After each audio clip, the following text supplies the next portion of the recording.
Hello, my name is Richard Nixon. Perhaps you know me because of a single word that reshaped American politics, Watergate. Perhaps you remember me because of that helicopter, the one lifting off from the White House lawn as I raised both hands in a final farewell. Or maybe you remember me for something else entirely, for opening diplomatic relations with China, for negotiating nuclear arms limits with the Soviet Union, for ending America's direct involvement in the Vietnam War, for reshaping the world order during one of the most dangerous eras in human history. Whatever image you carry of me, a strategist, a flawed leader, a visionary, a tragic figure, today, I want to offer you something different. Not the headlines, not the judgment, not the myth, just my voice, my memories, my life. I was not born into privilege. I was not destined for the presidency. That I grew up in a small California town, in a family that struggled, worked hard, and hoped for something better. For a long time, I believed my life would be simple, running my father's store, working long hours, making ends meet the best I could. But history had other plans. War, fear, global conflict, opportunity, ambition. They pulled me from that small town into the halls of Congress, into the vice presidency, and ultimately into the Oval Office itself. Some say I was one of the most brilliant presidents America ever had. Some say I was one of the most troubling, and some say I was both. Maybe they're right. But tonight, in the next 4 hours, you're not going to hear the historian's version of Richard Nixon. You won't hear the pundit's version, or the journalist's version, or the version that appears in textbooks. You will hear my version. My hopes, my fears, my ambitions. My victories, my mistakes, my regrets, the weight of the decisions I made, and the consequences that followed. For me, for the country, and for the world. If you are ready, I'd like to take you back with me to the dusty roads of rural California, to the cramped grocery store where my story began, to the moments that shaped the man I became. This is my journey. This is my life, and it begins now. I was born on January 9th, 1913, in a small California town called Yorba Linda, a place so quiet, so ordinary, that you might drive past it today without even noticing. My family didn't have much. We lived on a modest farm built by my father's hands. He worked long hours in the dry California heat, and my mother, a Quaker, held our household together with a quiet strength I never fully appreciated until many years later. Life was not easy. We grew lemons, an unforgiving crop. Too much rain, they spoiled. Too little, they withered. Some years the trees gave us hope. Other years they reminded us how fragile hope could be. But those early days shaped something in me. Discipline, persistence, a belief that nothing worth having came without struggle. My parents expected a lot from us boys. Not wealth, not fame, but integrity, hard work, and faith. We didn't have money for entertainment, so we made our own. I remember sitting at our small wooden table, listening to my mother read aloud from the Bible and from books about history and character. I absorbed every word, almost without realizing it. Those stories would stay with me for the rest of my life. When I was 9, we moved to Whittier, a slightly larger town, because the farm wasn't enough to support us. My father opened a small grocery store and gas station, and we all worked in it, before school, after school, late into the night. While other children played baseball or went to school dances, I was stocking shelves, pumping gas, sweeping floors. Did I resent it at the time? Sometimes. But in that little store, I learned about people. I learned about frustration, about struggle, about how ordinary Americans live their lives. Lessons that no university could ever teach. I was a quiet child, not the type people expected to enter politics. I didn't have the charm or the easy confidence of many other boys. I often felt like an outsider, watching from the edges of the room. But I worked hard, harder than anyone else, and that became my way forward. School was my escape. Books opened a world far bigger than Whittier. Debate taught me how to sharpen my mind. I practiced speaking alone at night, imagining myself in front of an audience, trying to make up for the shyness that clung to me. Little by little, word by word, I learned to speak with conviction. When the chance came to attend Whittier College, I grabbed it. My family didn't have the money, so I earned scholarships, worked part-time jobs, and pushed myself relentlessly. I joined the debate team, became student body president, and started shaping the voice that would one day carry me across the nation. But even then, politics felt distant. I imagined myself becoming a lawyer, Maybe returning to Whittier to help the people I grew up with. I never dreamed of the presidency. Not then, not yet. My ambitions were smaller, grounded in the reality I knew. After graduating, I was accepted into Duke University's law school, one of the most prestigious in the country. It was the first time I felt I had truly left the world I grew up in. Duke was competitive, filled with brilliant students from wealthy families. I didn't have their background. I didn't have their confidence. But I had something else: discipline, determination, and an unwavering drive to prove myself that I studied harder than I had ever studied before. I spent nights in the library until they turned off the lights, then continued studying by the dim glow of hallway lamps. And slowly, I rose to the top of my class. For the first time, I began to feel that maybe, just maybe, I had a place in the larger world. When I returned to California after law school, I took a job with a local firm, mostly handling small disputes and contracts. It wasn't glamorous, but it was honest work. Then the war came, World War II, and like millions of others, my life changed overnight. I joined the Navy. Not as a fighter pilot or a commander, but as a logistics officer, organizing supplies, planning movements, handling the details that kept the war machine running. Some might think that kind of job is unimportant, but I learned something critical during those years. Large victories are built from small, unseen efforts. Every crate delivered, every order written, every ship loaded, it all mattered. And in the Navy, I found something I hadn't known I was missing: camaraderie, purpose, a sense that my work contributed to something bigger than myself. War is a terrible thing, yet it forces a clarity of mission that civilian life rarely provides. When the war ended, I returned home a different man, older, more disciplined, more aware of the world. I felt restless. I felt something pulling at me, urging me to do more. Not long after, a group of local businessmen approached me and asked if I would consider running for Congress. They wanted someone young, energetic, sharp on foreign policy, someone who could speak to the growing concerns about communism and America's place in the world. Politics? Me? I wasn't sure, but I knew this. The world was changing rapidly, and America needed steady voices. So I said yes, and my first campaign was anything but easy. My opponent was established, well-connected, and confident. But I campaigned tirelessly, shaking hands, giving speeches in living rooms, visiting factories, standing outside grocery stores, listening to the concerns of ordinary people. And then came the pivotal moment. The Alger Hiss case. It began as a routine investigation, but it grew into a national drama, a clash of testimonies, accusations, secrets, and Cold War fears. My role in it thrust me into the national spotlight. Some praised me as a defender of American security. Others accused me of being ruthless, ambitious, willing to go too far.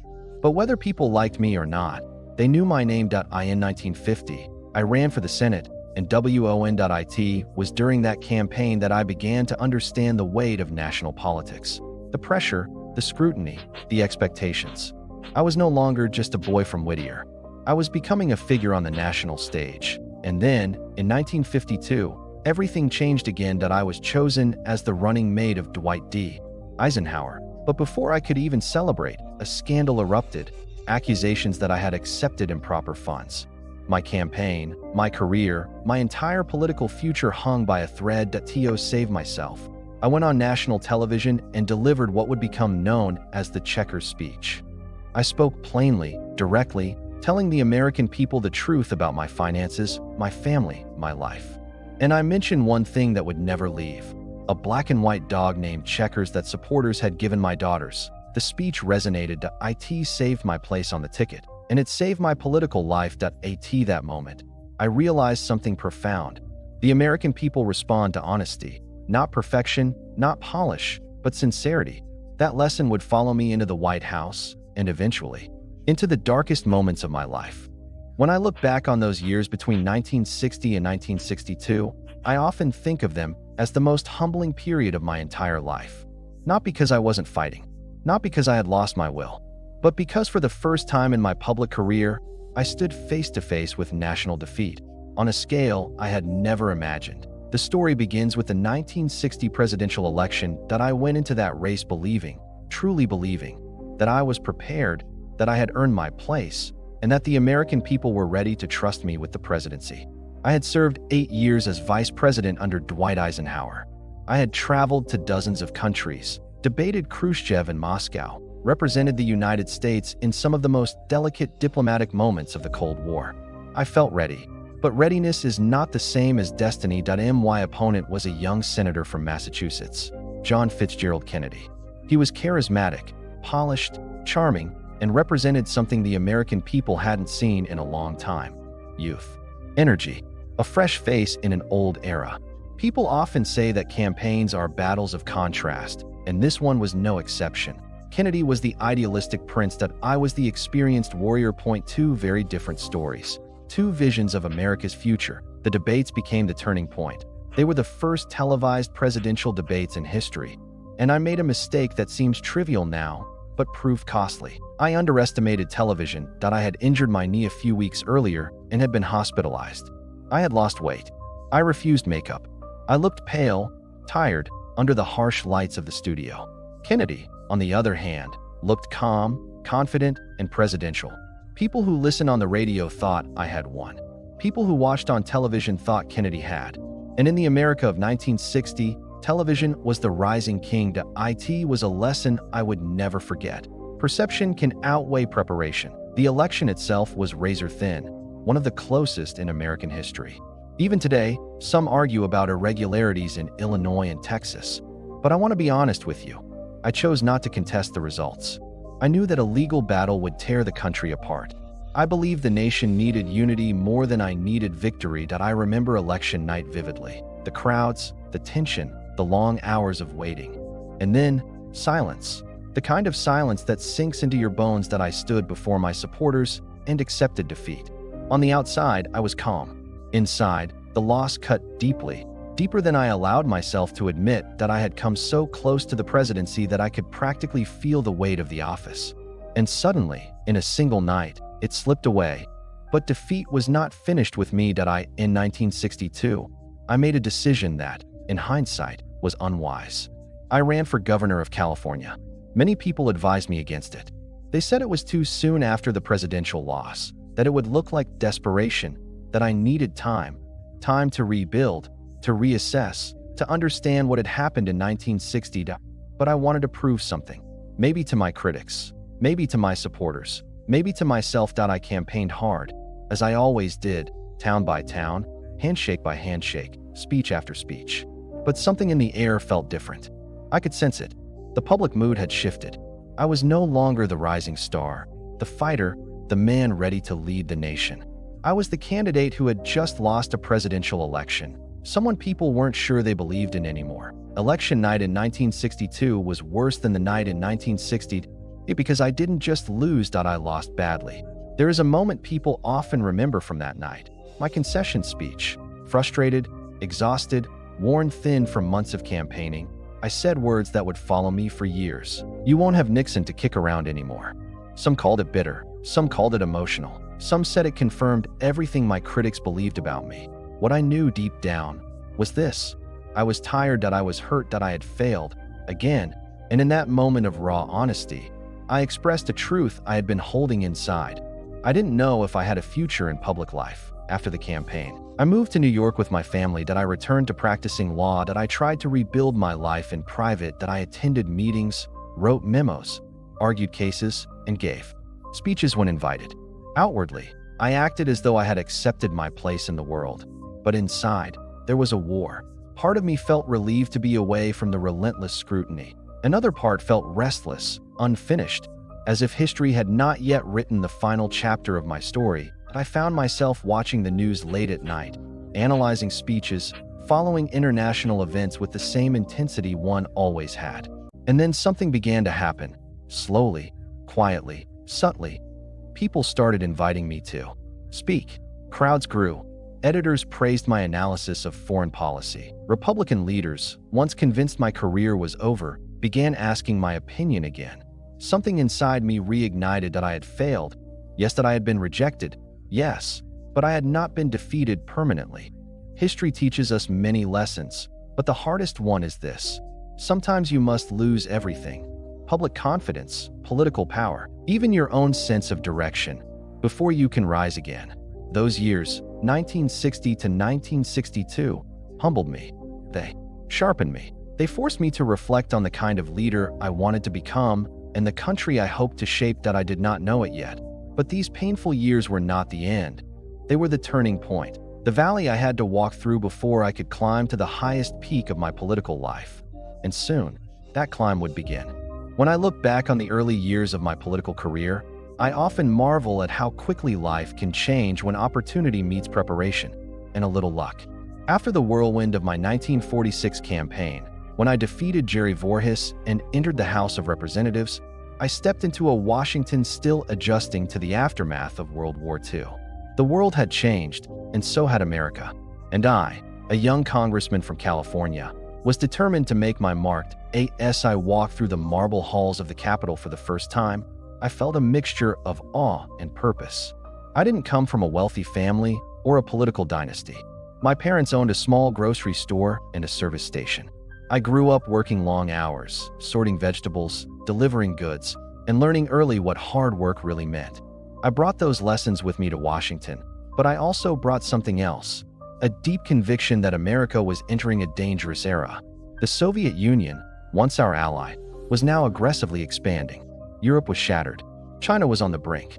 And within the United States, many feared that communist influence was spreading quietly, secretly, and deliberately. I was one of them. In 1948, an opportunity arrived, one that would change the course of my life and, some would say, the direction of American politics. I was appointed to the House Un-American Activities Committee, WAC. Many today hear that name and think only of intimidation and excess. But at the time, we believed we were confronting a genuine threat. Then came the name that would thrust me into the center of a national storm: Alger Hiss. Hiss was everything I was not: Harvard-educated, refined, a respected figure in the State Department, and admired in Washington's elite circles.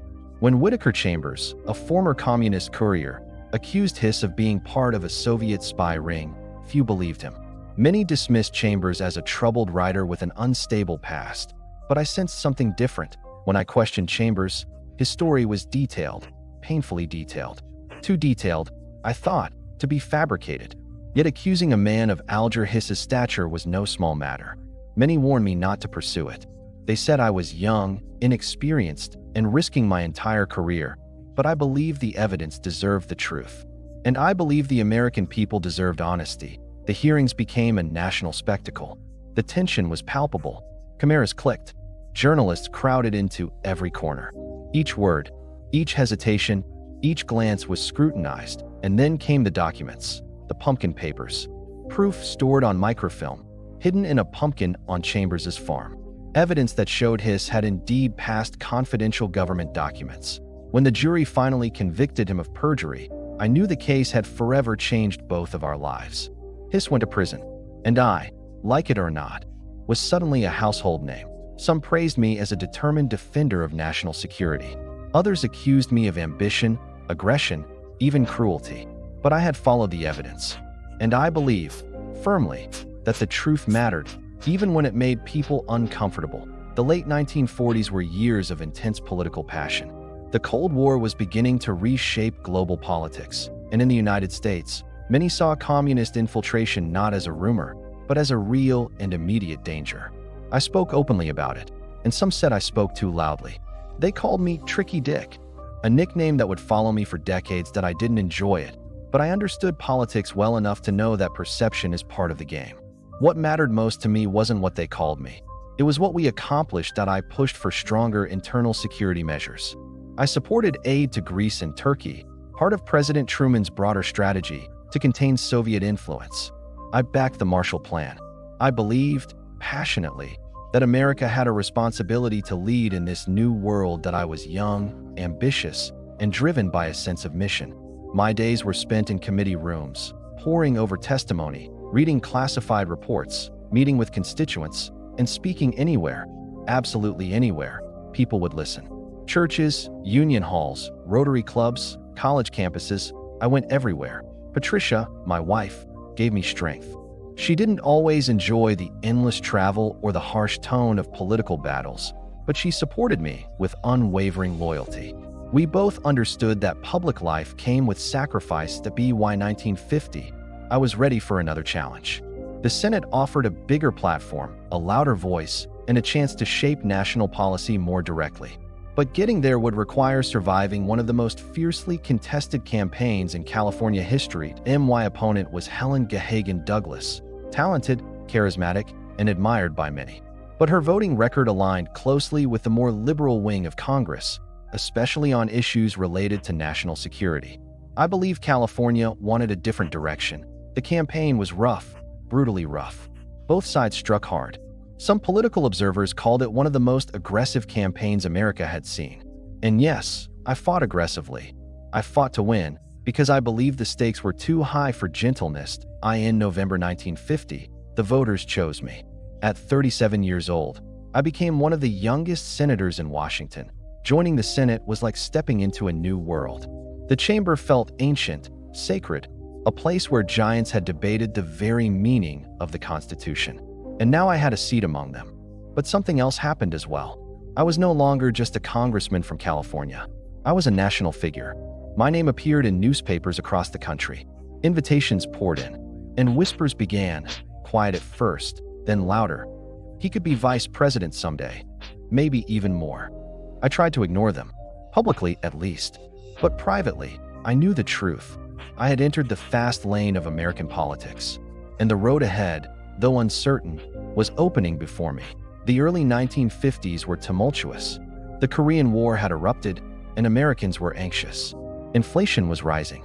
Soldiers were dying overseas. Families feared for the future. In the Senate, I worked to strengthen national defense and to support our service members at the same time. I focused on corruption within the federal government. I believe that at a time when Americans were sacrificing for their country, their leaders had a responsibility to uphold the highest standards. This fight against corruption, communism, and global instability would come to define the next stage of my life. And it would soon connect me to a man whose leadership would shape not only my destiny, but the destiny of the entire world, that a man named Dwight D. Eisenhower. But that is a story for the next section. By the early 1950s, I had become a recognized figure in Washington and across the country. My work in Congress, particularly the WAC investigations and my role in the Hiss case, had earned me national attention. I was young, ambitious, and increasingly aware that my political journey could extend far beyond California. But the question remained, how would I leverage this visibility into something that could truly shape the nation? The answer arrived in the form of a man I had long admired, General Dwight D. Eisenhower. Eisenhower was a war hero, a man whose reputation was sterling both at home and abroad. He had led Allied forces in Europe to victory during World War II and had commanded the respect of millions. But now, in 1952, he was being courted to run for president. And with his candidacy came the opportunity for someone like me, someone with experience, ambition, and a growing national profile, to join him on the ticket. That I did not take this lightly. I spent weeks considering the decision. Some advisors warned me that the role of vice president was often ceremonial, sometimes even a political dead end. Others argued that it was an unparalleled platform to gain experience, build alliances, and influence policy from within. I agreed with the latter. I knew that being alongside Eisenhower, sharing the spotlight, and participating in a historic campaign could define my career, so I accepted the challenge. The campaign was a whirlwind. Across the country, crowds poured into stadiums, auditoriums, and town squares. I shook hands until my fingers ached. I gave speech after speech, often to audiences who had never heard of me before. And yet, each speech, each handshake, each mile traveled, reinforced my sense that this was where I belonged. Eisenhower, of course, commanded the attention. He had a calm authority that inspired confidence. People didn't just like him. They trusted him, they believed in him. My role was to support, to energize the base, and to bring balance to the ticket. And I learned quickly how to complement his strengths without overshadowing him. It was delicate, strategic, and immensely rewarding. One of the defining moments of the campaign, and of my early political career, was the checkers speech. As the campaign progressed, accusations surfaced regarding a fund set up to cover personal expenses for me and my family. Opponents portrayed it as improper, a sign of corruption. I realized that, In order to preserve the ticket and maintain public trust, I needed to speak directly to the American people. I went on television, addressing the nation in what would become an historic moment in political communication. I spoke from the heart. I told the truth as I saw it. I talked about the simple gifts, the little things people had given us, notably, a Cocker Spaniel named Checkers, and I refused to return it. I wanted to show that while there might be politics and accusations, there was also integrity, humanity, and honesty. The speech worked. Millions of Americans tuned in, and the public responded with an outpouring of support. Letters, telegrams, and calls flooded the campaign headquarters. It was clear I had survived the test, and my reputation had been strengthened rather than diminished. The Checkers speech taught me an invaluable lesson about connecting with the public. Authenticity and emotion matter as much as policy and experience. November 1952 arrived, and the results were decisive. Eisenhower won the presidency, and I became the 37th Vice President of the United States. I was only 39 years old. At that moment, I felt a mixture of pride, relief, and anticipation. I had traversed the halls of Congress, fought against corruption, confronted the specter of communism, survived bitter campaigns, and now I stood on the threshold of true national influence. But vice presidency, as I soon learned, was far more complex than it appeared. It was not merely a ceremonial office. It required political finesse, loyalty, and an understanding of how to influence the administration without overstepping boundaries. I had to navigate my own ambitions while serving the president faithfully. I had to earn trust, respect, and the ability to act behind the scenes. Those early months in the Eisenhower administration were a blend of education and strategy. I traveled, I observed, I listened. I began to understand the intricacies of foreign policy, the subtleties of domestic politics, and the nuances of public perception. I realized that power is rarely about what you say. It is about how you are perceived, how you move, and how you influence without necessarily commanding the stage. And yet, even in the vice presidency, challenges persisted. Political rivals, media scrutiny, and public expectations constantly tested me. I had learned to take criticism in stride, to analyze it, and to use it as fuel. Every setback, every slight, every whisper of doubt became part of a larger lesson in resilience. By the end of my first year as vice president, I had grown in confidence and stature. I was no longer just a congressman, a rising star, or a national figure known for anti-communism. I had stepped onto the highest stage of American politics, and I knew that the lessons I learned here would shape the rest of my career. That I had survived defeat, rebuilt my reputation, and now stood at the forefront of American political life. The journey was far from over, but the road ahead was illuminated with promise, strategy, and the knowledge that I had the experience and resilience to navigate whatever challenges lay ahead. The 1952 campaign and the subsequent vice presidency taught me that public life is a series of calculated risks, a constant test of judgment, and an enduring struggle to balance ambition with service. And in that struggle, I learned perhaps the most critical lesson of all. Politics is not merely about power. It is about survival, perception, and the ability to seize the moment when opportunity presents itself. Stepping into the office of vice president was like entering a new world. I quickly realized that the role, often dismissed as ceremonial, required constant vigilance, adaptability, and political acumen. It was a lesson in patience and subtlety, a chance to observe power at the highest level while learning to influence from behind the scenes. From the outset, I knew I had to balance ambition with loyalty. President Eisenhower commanded respect and admiration, yet his leadership style required a deputy who could act decisively when called upon but never overshadow the president. I spent my first months studying the intricacies of federal administration, attending cabinet meetings, and understanding the mechanics of decision-making in a complex bureaucracy. At the same time, I continued to cultivate my public image. Americans had grown to recognize my name, but the vice presidency demanded visibility without arrogance. I traveled extensively, attending political rallies, speaking engagements, and foreign delegations. Every handshake, every speech, every conversation was an opportunity to shape perception. Politics, I learned, is as much about optics as it is about substance. Domestic issues were a significant part of my vice presidential duties. From economic policy to civil defense, I sought ways to contribute meaningfully.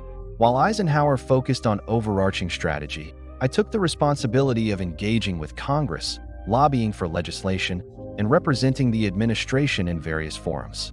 I learned quickly that persuasion is rarely about force. It is about building alliances, listening carefully, and presenting arguments in ways that resonate. Relationships mattered, relationships with senators, governors, party officials, and even journalists.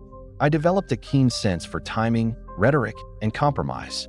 Every interaction was a potential pivot point, and missteps could have lasting consequences. Foreign affairs were equally important, though often more subtle.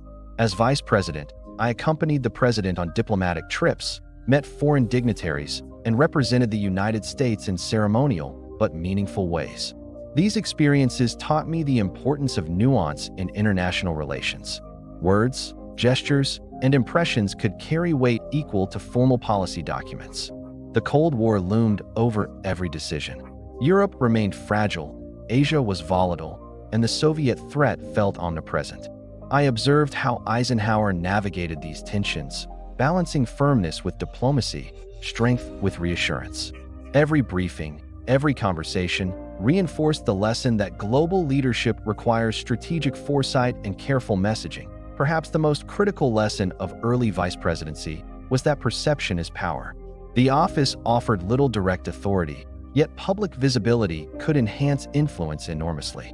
I learned to manage my image, to be assertive without seeming aggressive, and to demonstrate competence while remaining supportive of the president. It was a delicate balance.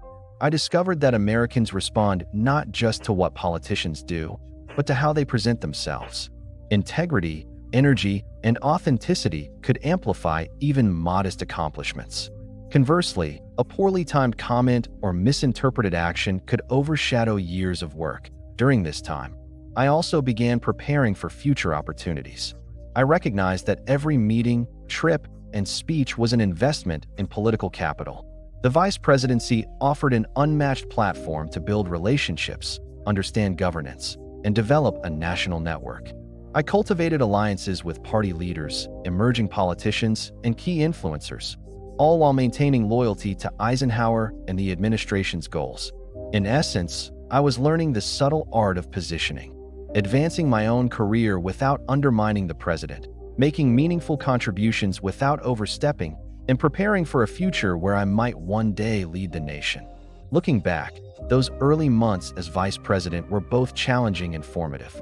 They tested my patience, honed my strategic thinking, and strengthened my resolve. I discovered that leadership is rarely about grand gestures. It is about persistence, judgment, and the ability to act at the right time with the right message. I also realized that ambition, if managed carefully, can coexist with service. By demonstrating competence, loyalty, and vision, I was gradually cementing a reputation that would carry forward through the rest of my career. These lessons about perception, patience, diplomacy, and political strategy would serve me well in the years to come. The early vice presidency was more than a stepping stone. It was a classroom. And in that classroom, I learned that every action, every word, and every decision mattered, not just for me, but for the office I held and the nation I served. By the time I entered my second year as vice president, I had begun to understand the subtle rhythm of the office. Every day presented a series of challenges, from managing interactions with legislators to navigating public appearances and handling the endless scrutiny of the press. I quickly realized that while the vice presidency carried little formal authority, influence in Washington came from observation, strategy, and relationships. I dedicated myself to mastering the nuances of domestic politics, looking for every opportunity to engage with senators, governors, party leaders, and other influential figures. Every handshake, every private conversation, and every meeting became a chance to build trust and political capital that could be drawn upon in future campaigns. That I learned early that persuasion was an art, not a blunt instrument. Subtlety, timing, and framing were more powerful than confrontation or loud declarations. I spent hours preparing for meetings, understanding the priorities and motivations of those I needed to persuade. I realized that a carefully worded phone call, a discreet note, or a well-placed personal visit often accomplished more than a public speech. Washington was a world where nuance mattered above all else, and I was determined to navigate it with precision and strategy. While I devoted significant energy to politics behind the scenes, I also remained conscious of my public image. I knew Americans had begun to recognize my name, thanks in part to earlier controversies and national attention, but the vice presidency demanded balance. I needed to be visible enough to be respected, but not so prominent that I appeared to be attempting to overshadow the president. I traveled extensively, delivering speeches across the country that combined policy insight, personal conviction, and an appeal to shared values. I wanted to project competence, loyalty, and approachability. Each appearance, whether at a modest town hall or a large auditorium, was an opportunity to reinforce public trust and credibility. The experience also reinforced the importance of foresight. Politics is a continuum. Today's decisions often influence outcomes years later. I learned to anticipate reactions, prepare for criticism, and use potential setbacks to my advantage. Even small missteps could be magnified by the press, yet I discovered that measured responses, careful framing, and strategic communication could transform challenges into opportunities. I became attentive to the ripple effects of every statement, every gesture, and every decision I made. An MY role in shaping party strategy became increasingly important. The Republican Party was evolving, and I wanted to ensure that I had a voice in its direction. I cultivated relationships with rising party leaders, governors, and influential activists, attending strategy sessions, advising on candidate selection, and contributing to policy discussions. I learned to recognize which alliances would bear fruit in the long term and which actions could potentially jeopardize credibility. My goal was to position myself as a thoughtful and strategic player, someone whose input mattered without overstepping bounds. This required patience, subtlety, and a constant awareness of both immediate and future consequences. Throughout this period, media and public perception were constant companions. The Checkers episode remained a powerful lesson. Americans respond to authenticity, honesty, and resilience. I carried that lesson forward, carefully managing my interactions with journalists, preparing for questions in advance, and framing my messages with clarity. I recognized that the smallest misjudgment, a poorly timed comment, a misinterpreted gesture, could overshadow accomplishments built over years. Maintaining credibility required vigilance, foresight, and a continual attention to both words and demeanor. As I traveled, I also observed the regional differences and political climates across the country. I met citizens from all walks of life, listening to their concerns, understanding their priorities, and gaining insights into how federal policies were received at the local level. These experiences deepened my appreciation for the complexity of governance. Policies that seemed straightforward in Washington often had unintended consequences on the ground, and leaders needed both empathy and strategic thinking to navigate these realities effectively. In addition, I increasingly engaged with foreign policy issues, though my role remained largely ceremonial. I accompanied President Eisenhower on diplomatic visits, met with international dignitaries, and represented the United States at key events. Even in these formal, sometimes symbolic roles, I learned the significance of every gesture, word, and nuance in diplomacy. Global leadership, I realized, was as much about perception and impression as it was about strategy and policy.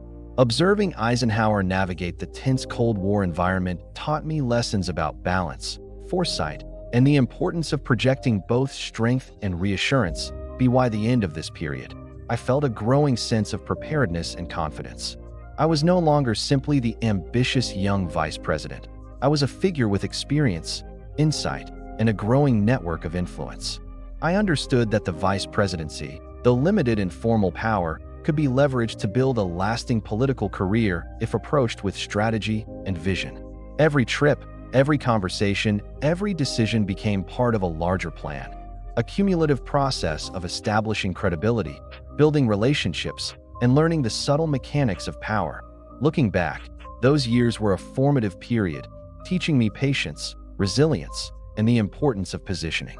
I learned that influence is rarely exerted through overt force. It is cultivated quietly, through observation, preparation, and carefully measured actions. Politics is a game of timing, perception, endurance, and opportunity. In the early years of the Eisenhower administration, I was learning to play that game well, laying the foundation for the trajectory that would ultimately define my life in public service. These months taught me not only how to survive in Washington, but also how to thrive, how to turn constraints into opportunities, and how to use the limited tools of the vice presidency to forge a path toward lasting influence. By the time I concluded my vice presidency, I felt both a sense of accomplishment and a restless urgency. Years in the office had taught me patience, strategy, and the importance of perception, yet I knew that my ambitions could not be contained by the ceremonial role I had just left. The nation had seen me in a variety of lights, sometimes controversial, sometimes admired, but I understood that my next steps would define my political trajectory. I spent months reflecting on what I had learned, analyzing my strengths, my weaknesses, and the opportunities that lay ahead. The immediate challenge was how to transition from the vice presidency into a credible and competitive presidential candidacy. I had a reputation for tenacity, strategic thinking, and unwavering loyalty, but I needed to convince the party and the public that I was ready for the highest office. This meant carefully planning my engagements, speeches, and appearances to reinforce competence while projecting vision. Every handshake, every speech, every interaction became part of a calculated effort to shape public perception and lay the groundwork for future campaigns. During this period, I immersed myself in the pressing domestic issues of the day, ranging from economic policy to civil rights. Understanding that credibility depended on more than visibility, it required substance. I met with party leaders, governors, and influential activists, listening closely to their priorities and concerns. I studied legislative history, policy outcomes, and public sentiment, preparing to articulate a coherent vision that could appeal to both the party establishment and the broader electorate. I became increasingly aware that voters were as concerned with a candidate's character and reliability as with their policy positions. Simultaneously, I dedicated attention to cultivating the national network I would need for a presidential run. I traveled extensively, meeting supporters, potential donors, and key operatives. I observed the evolving political landscape in various states, assessing the opportunities and challenges each posed. I learned to read subtle signals, which alliances could be counted on, which constituencies were underrepresented, and where I could exert influence without alienating key stakeholders. This period was a delicate balance of listening, observing, and quietly asserting myself within the party. Media strategy also became a crucial element of my preparation. Americans remembered the moments of triumph and controversy that had defined my public life. I studied public perception meticulously, understanding that authenticity and consistency were essential. I refined my messaging, practiced the tone and cadence of speeches, and ensured that every public appearance reinforced the image I wanted to project: determined, competent, and ready for leadership. The lessons from the Checkers episode continued to resonate. Honesty and strategic vulnerability could transform potential liabilities into strengths. Throughout this time, I also confronted my own doubts and ambitions. Politics, I realized, was not only a contest of ideas and policies, but a test of endurance, judgment, and psychological resilience. I often reflected on the sacrifices required by public service, the scrutiny that would never cease, and the relentless demands of both campaign and governance. I learned to harness anxiety into preparation, uncertainty into strategy, and public criticism into opportunities for growth. As I prepared to announce my candidacy, I meticulously planned the timing, messaging, and outreach strategy. Every speech, press engagement, and private meeting was part of a larger orchestration designed to maximize credibility and appeal. I understood that perception could either accelerate or hinder a campaign, and I took no detail for granted. At the same time, I relied on the lessons of the past, the patience I had cultivated in the Senate, the negotiation skills honed as vice president, and the understanding of public sentiment I had developed through years of nationwide travel and engagement. By the end of this preparatory period, I felt a growing sense of readiness and focus. I was no longer merely the former vice president. I was a candidate with experience, strategic insight, and a carefully nurtured network of support. I recognized that the campaign ahead would test every skill I had acquired: leadership, diplomacy, negotiation, communication, and endurance. Yet I approached it with confidence, informed by the years of preparation, the lessons of prior successes and setbacks, and a clear understanding of the challenges that lay ahead. Looking back, this stage of my political journey was both a proving ground and a crucible. It tested my judgment, honed my strategic thinking, and prepared me for the trials of national leadership. Every interaction, every decision, and every reflection during this period was instrumental in shaping my readiness to step forward as a serious contender for the presidency. I understood, more deeply than ever, that ambition alone was insufficient. Preparation, perception, and timing were equally critical in determining the path to power and influence. By the time I approached the final phase of my vice presidency, I had become intimately familiar with the nuances, pressures, and opportunities of the office. I understood that the vice presidency, though often perceived as a secondary role, could be leveraged into a platform for greater influence if approached with careful calculation. Every trip, every speech, every meeting was a chance to shape both policy and public perception, and I became more deliberate in how I approached these responsibilities that I spent much of this period deepening relationships with members of Congress, governors, and key party leaders. I recognized that influence in Washington was built not solely on ideas or speeches, but on trust, loyalty, and strategic alliances. I sought to be a reliable intermediary between the president and legislators, offering counsel, smoothing over conflicts, and helping navigate the intricate machinery of government. I learned that patience, discretion, and precise timing were often more effective than public confrontation. Every word mattered, and every action could reverberate far beyond the immediate moment. Public visibility continued to be an essential component of my role. Americans had now become accustomed to my presence, but I was acutely aware of the fine line between recognition and overexposure. I traveled extensively, delivering speeches that blended policy analysis, personal conviction, and appeals to shared American values. Each appearance was an opportunity to reinforce credibility, display competence, and demonstrate loyalty to the president while subtly projecting my own vision. I understood that the public responded not only to actions, but to how leaders carried themselves. Authenticity, confidence, and resilience mattered as much as any policy achievement. As the political landscape evolved, I also focused on party strategy and positioning. The Republican Party was facing both internal challenges and opportunities, and I sought to be involved in shaping its trajectory. I cultivated ties with emerging leaders, influential activists, and party organizers, attending strategy sessions, providing input on candidate selection, and advising on policy priorities. I realized that building a network of allies within the party was not merely beneficial. It was essential for any future bid for higher office. These efforts required subtlety, diplomacy, and foresight. One misstep could damage relationships that might take years to rebuild. The media remained a constant presence, and I became increasingly skilled at managing perception. Lessons from the checkers moment had stayed with me. Americans respond to honesty, resilience, and authenticity. I took care to anticipate questions, frame my messages strategically, and maintain composure under scrutiny. I learned that even minor missteps could be magnified, and the ability to manage optics effectively could elevate influence as much as policy expertise.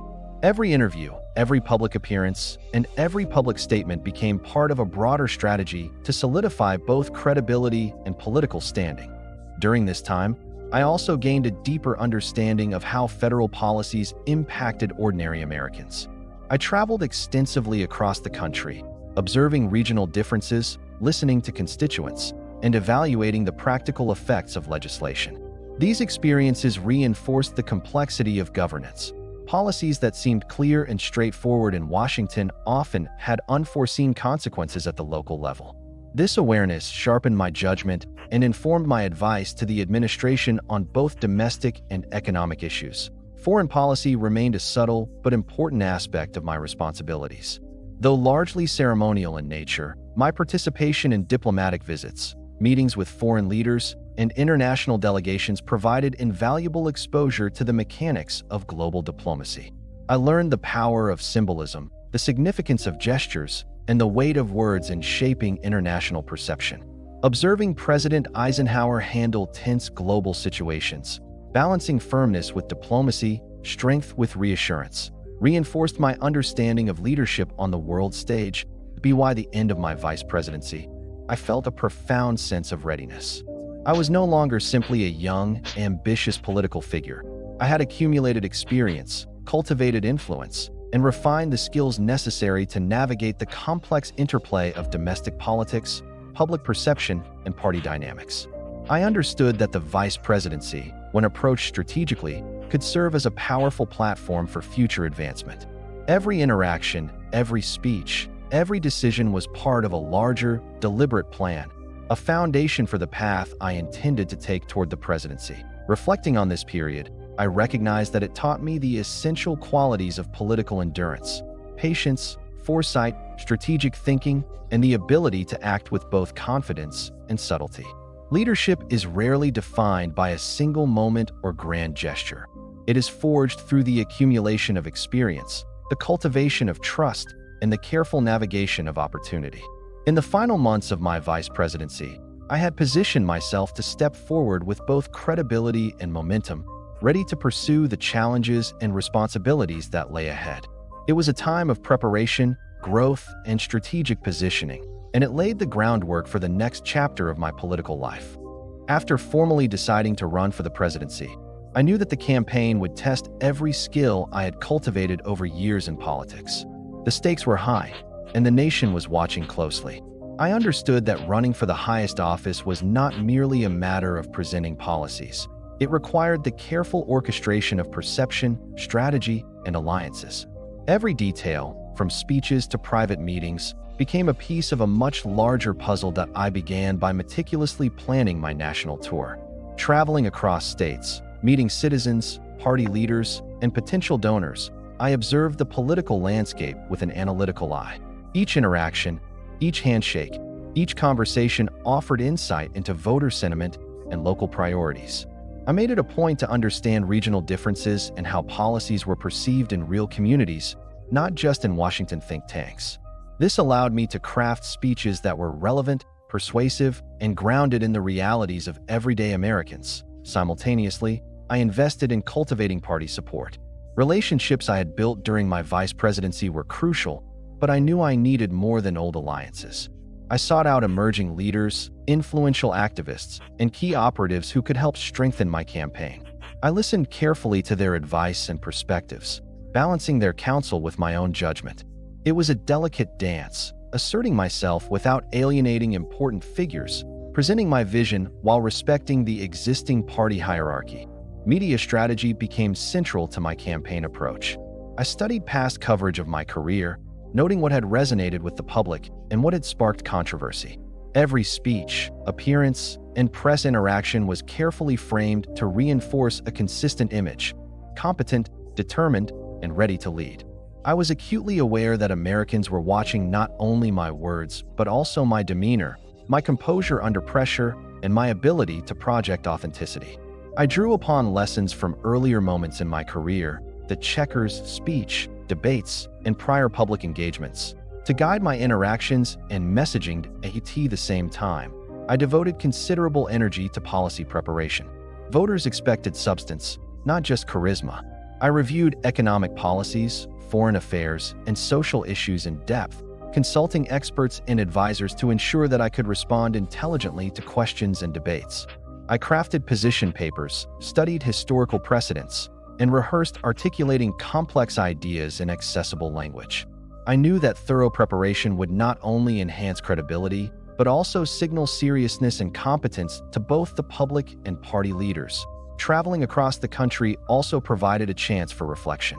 I considered the personal sacrifices required by a presidential campaign, the relentless scrutiny, and the toll it would take on family and personal life. Politics, I realized, was not merely about ambition or intellect. It demanded psychological resilience, discipline, and endurance. I learned to channel nervous energy into meticulous planning and to convert public criticism into motivation. Every day on the campaign trail was both an opportunity and a test, reinforcing the importance of stamina and strategic thinking. Throughout this period, I remained focused on timing. I carefully evaluated when to announce positions, when to address controversies, and how to manage momentum. Campaigning was as much about perception and optics as it was about policy. I constantly asked myself, what impression does this interaction leave? Does it reinforce my credibility? Does it advance the narrative I want voters to perceive? Small missteps could have significant consequences, and I treated each action with deliberate care as the campaign progressed. I also began to anticipate potential challenges from opponents, both within the party and in the broader national arena. I studied their strategies, strengths, and vulnerabilities, considering how best to position myself. This required foresight, patience, and a willingness to adjust tactics without compromising core principles. Every interaction, every debate preparation, and every public appearance was calculated to strengthen my candidacy and prepare for eventual head-to-head contests. By the end of this initial phase, I felt a growing sense of confidence and clarity. I was no longer simply a former vice president or a seasoned politician. I was a candidate with a defined vision, strategic network, and the preparation needed to navigate the intense and unpredictable world of a national campaign. I recognized that the road ahead would be grueling, but I also knew that my years of experience, careful observation, and meticulous planning had equipped me to meet the challenge. Reflecting on these early campaign months, I realized they were as much about self-discovery as about politics. They demanded resilience, strategic insight, and a careful calibration of public and private action. I had learned that ambition alone was insufficient. Success depended on preparation, timing, relationships, and the ability to remain steady under pressure. As I moved forward, I carried these lessons with me, ready to engage the nation with both determination and foresight, fully aware that every decision, gesture, and word could shape my path to the presidency. As my presidential campaign moved into the mid-phase, I found myself confronting the complex realities of a nationwide race. The early enthusiasm and momentum needed to be sustained, and the challenges multiplied with every state and every interaction. Campaigning at this level required constant adaptation, understanding regional priorities, balancing party expectations, and managing the scrutiny of both the media and the public. It was an intricate game of strategy, perception, and endurance that I spent countless hours studying state demographics, voter trends, and local issues. Each region demanded a tailored approach. What resonated in the Midwest might not work in the South, and what appealed to urban voters could be ignored in rural districts. I refined my speeches and public appearances accordingly, ensuring that each engagement was not only persuasive, but also culturally and politically appropriate. Every word, every gesture, and every expression had to align with the image I was cultivating. Capable, serious, and ready to lead the nation, party dynamics continued to play a central role. I remained aware of the ambitions, rivalries, and alliances within the Republican Party. Securing endorsements and support required tact, patience, and careful negotiation. I held private meetings with influential party figures, listened to their concerns, and subtly positioned myself as both loyal and independent, a candidate who could unite diverse factions while maintaining a clear vision. I knew that internal party support was crucial not only for the primaries, but also for sustaining momentum through the entire campaign season. Media scrutiny was relentless. Journalists dissected every appearance, every comment, and every strategic decision. I became increasingly adept at anticipating questions, framing my responses, and projecting a consistent and confident demeanor. I recognized that perception often mattered as much as policy. By carefully managing my public image, I sought to demonstrate competence, resilience, and authenticity. Previous lessons, from the checkers speech to debates and press interactions, continued to guide me. Every detail mattered. Even minor missteps could be amplified, potentially impacting national perception. While public engagements and party strategy consumed much of my time, I also devoted hours to refining my policy platform. Economic concerns, foreign relations, social issues, all required in-depth understanding and clear articulation. I consulted experts, reviewed historical precedents, and rehearsed concise explanations that could resonate with voters from diverse backgrounds. The campaign was not just a test of popularity. It was a measure of intellectual preparedness, strategic vision, and practical solutions. I needed to demonstrate that I could govern effectively once elected. Traveling extensively for the campaign also provided time for personal reflection. I considered the physical and emotional toll, the sacrifices demanded by public service, and the constant exposure to scrutiny. Political life was as much a test of character as of skill. I learned to channel pressure into preparation, anxiety into focused effort, and criticism into motivation. Each day on the road reinforced the need for discipline, resilience, and foresight. Throughout this period, I remained mindful of timing and momentum. I planned announcements, public addresses, and strategic decisions to maximize impact. Every move was deliberate, aimed at maintaining credibility and building a narrative that resonated with both party insiders and the electorate. Anticipating opponents' strategies, assessing strengths and weaknesses, and adjusting tactics without compromising principles became a daily exercise in strategic judgment. By the end of this campaign phase, I felt a growing sense of readiness. I had navigated the complexities of national politics, strengthened my network of supporters, honed my message, and learned to operate effectively under constant scrutiny. I understood that the path ahead would be challenging and unpredictable, yet my preparation, experience, and strategic insight gave me confidence. Reflecting on this stage of the campaign, I realized it was a crucible that tested patience, judgment, and resilience. The combination of policy mastery, media management, and strategic navigation of party dynamics shaped me into a candidate capable of withstanding the pressures of a national election. I recognized that ambition alone would not suffice. Only through preparation, adaptability, and careful cultivation of both relationships and perception could I progress toward the ultimate goal of the presidency. As the campaign entered its final days, the pressure intensified to an almost tangible level. The culmination of months of strategy, planning, and public engagement now rested on the decisions made in these last moments. Every event, every speech, every media interaction became critical, and I felt the weight of responsibility keenly. The stakes had never been higher, and there was no room for hesitation that I concentrated on mobilizing voters in the most critical areas. Understanding that turnout could determine the outcome, I focused on energizing supporters, addressing undecided voters, and maintaining momentum in key battleground states. My team coordinated with local organizers, ensuring that events were strategically timed and effectively executed. Each rally, town hall, and press appearance was planned to maximize impact and reinforce the campaign's narrative. Debates and public forums continued to play a central role. I refined my messaging further, practicing precision, clarity, and emotional resonance. I knew that the public would judge not only my policies, but also my demeanor, confidence, and ability to remain composed under pressure. Each interaction was an opportunity to demonstrate leadership, resilience, and vision. Media engagement remained constant, but by this stage, I had developed a rhythm. I anticipated scrutiny, controlled messaging, and emphasized consistency. Past experiences had taught me that the smallest missteps could be magnified, and that credibility and authenticity were essential. I remained focused on projecting stability and competence, while subtly differentiating myself from opponents. Behind the scenes, strategic adjustments were ongoing. I analyzed real-time data, monitored opponent moves, and coordinated with advisors to optimize campaign efforts. This was a period of both intense action and reflection. I constantly asked myself, are we reaching the right audiences? Are we reinforcing the key messages? Are we prepared for last-minute surprises? The answers guided every decision, from speech content to scheduling and voter outreach. Personally, I focused on mental and emotional resilience. The relentless pace demanded endurance, and I had to maintain focus, energy, and composure. Reflection and self-discipline became essential tools.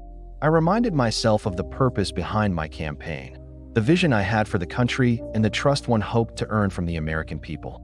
Keeping this perspective helped me channel pressure into determination and maintain clarity amid chaos. That I also thought about the historical significance of this moment. The final days of a presidential campaign are unlike any other experience in politics. The opportunity to lead a nation comes with immense responsibility, and I felt deeply the weight of that possibility. It was a humbling, yet motivating, realization. Every interaction and decision now could contribute to shaping not only the election outcome, but also the future trajectory of the country. By the time the last campaign events were completed, I felt a mixture of exhaustion and readiness. Months of preparation, strategy, and reflection had honed my ability to navigate the complexities of national politics. I had learned to manage pressure, anticipate challenges, and remained focused on both message and mission.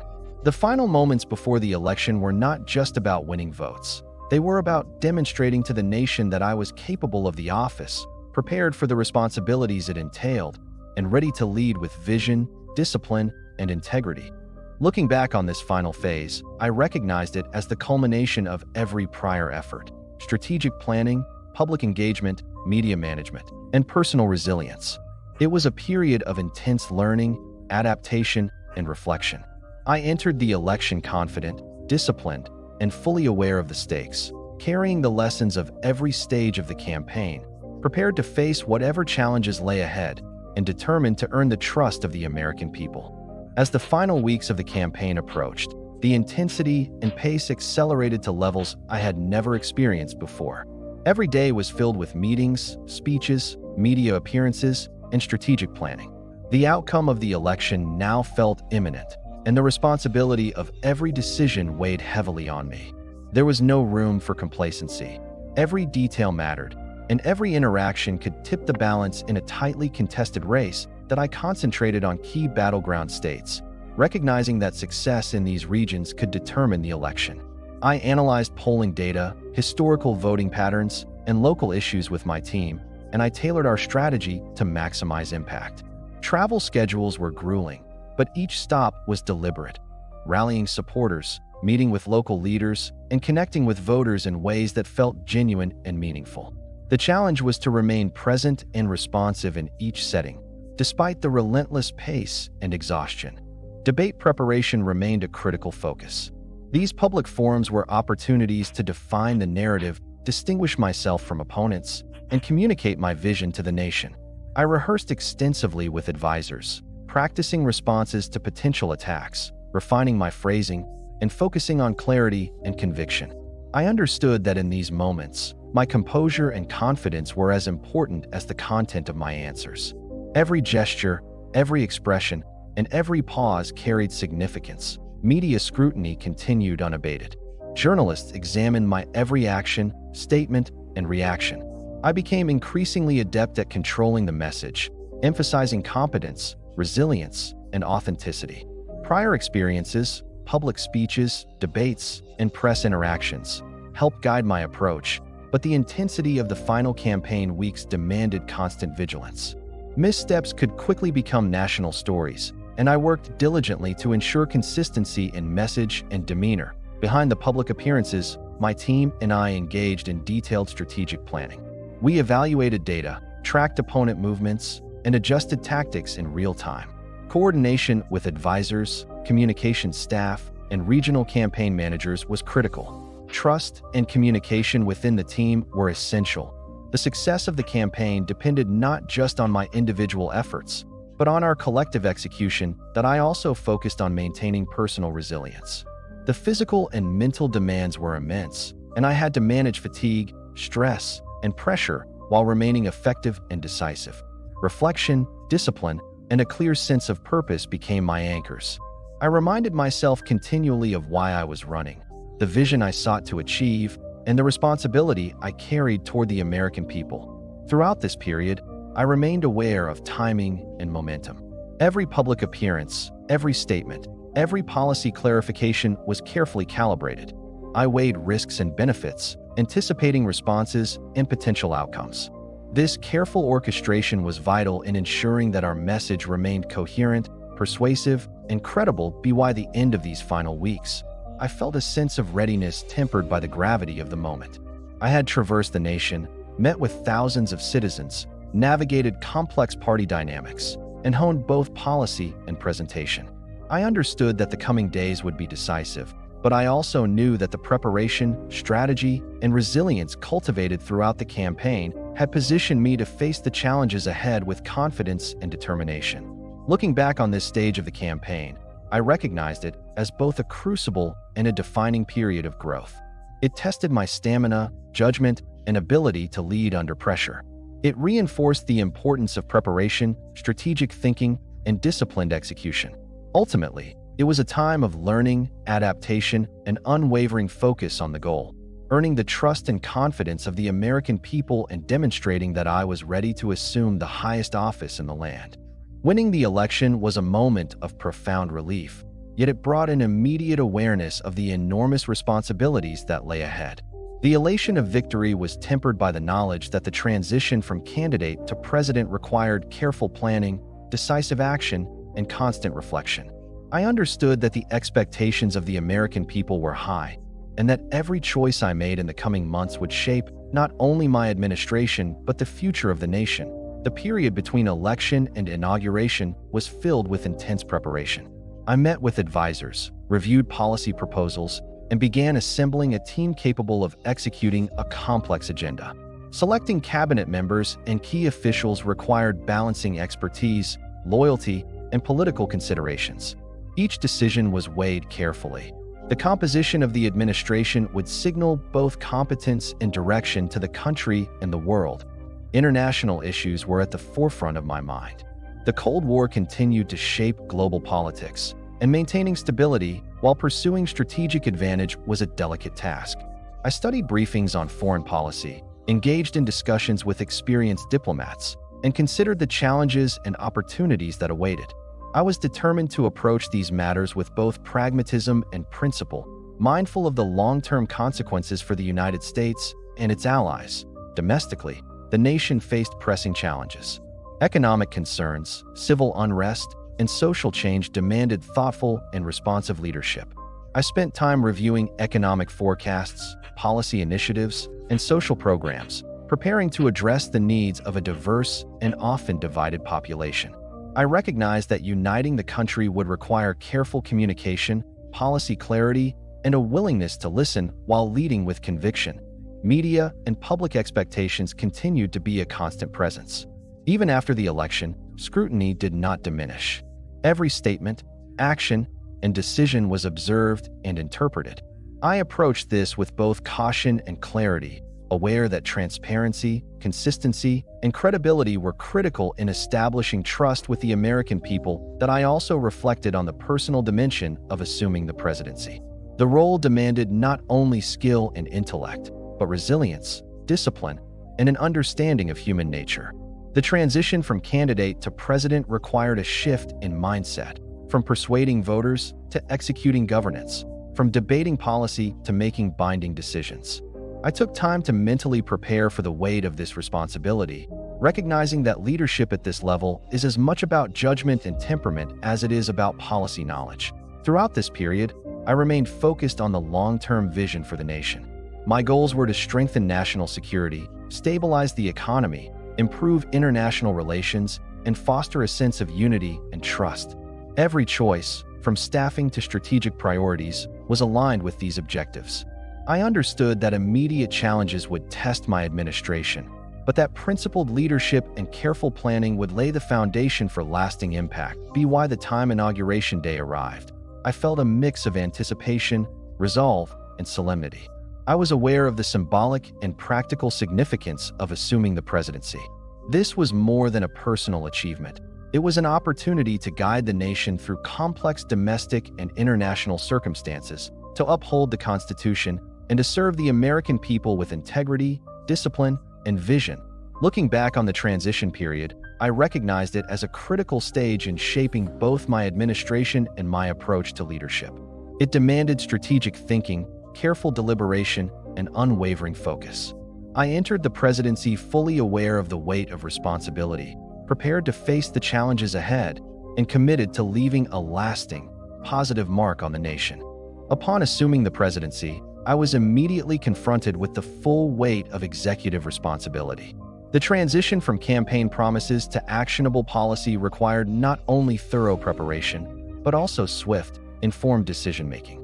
I understood that the office demanded both vision and pragmatism, balancing long-term goals with the immediate needs of the nation. Domestic issues were paramount. Inflation and economic uncertainty, social unrest, and questions surrounding civil rights required careful attention. I spent hours reviewing policy proposals, discussing solutions with advisors, and evaluating both political feasibility and practical impact. Each policy decision had to balance efficiency, effectiveness, and public perception. The goal was to demonstrate competence while advancing meaningful change. Staffing the administration was another critical task. I sought individuals who combined expertise with loyalty, judgment with initiative. Selecting cabinet members, advisors, and key officials was not merely about political alignment, but about creating a team capable of executing complex initiatives under intense scrutiny.